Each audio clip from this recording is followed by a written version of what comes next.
मालवाहू जहाजाला भीषण आग लागलेली आहे। कोलंबोवरून नावाशेवाला हे मालवाहू जहाज जात होतं आणि याच दरम्यानची ही घटना आपण बघतोय।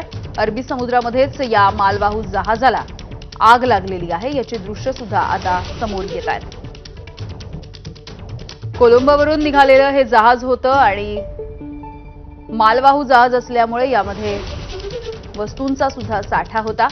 नावाशेवा बंदरामध्ये हे मालवाहू जहाज जाणार होतं, मात्र दरम्यानच्या या प्रवासामध्ये या जहाजाला आग लागलेली आहे। आताची ही बातमी आपण बघतोय, एक ब्रेकिंग बातमी।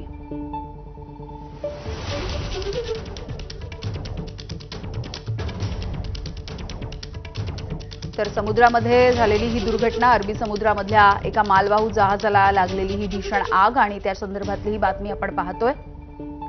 जी प्राथमिक माहिती आपल्या हाती येतेय, कोलंबोवरून हे जहाज भारतामध्ये येत होतं आणि मुंबई जवळच्या नावाशेवा बंदराला हे जहाज जाणार होतं आणि त्या दरम्यानची ही दुर्घटना आहे। सोमेश कोलगे आमचे प्रतिनिधी आपल्याला माहिती देतील। सोमेश, कोलंबो ते नावाशेवाला जाणारा MV1 हाई 503 या जहाजाच्या मध्ये खाली विस्फोट झाल्याच्या सूचना मिळाल्या। त्यानुसार आता जे भारतीय तटरक्षक दलाने माहिती दिली आहे त्यानुसार सध्या या विस्फोटामध्ये 4 जे चालवणारे ड्रायव्हर फोर्सचे 4 सदस्य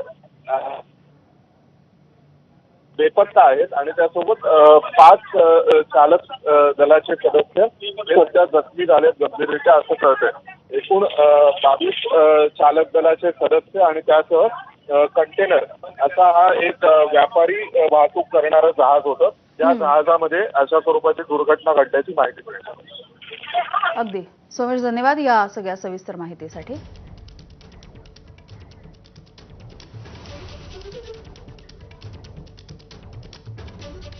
आणि यानंतर पुन्हा एकदा बातम्यांचा वेगवान आढावा।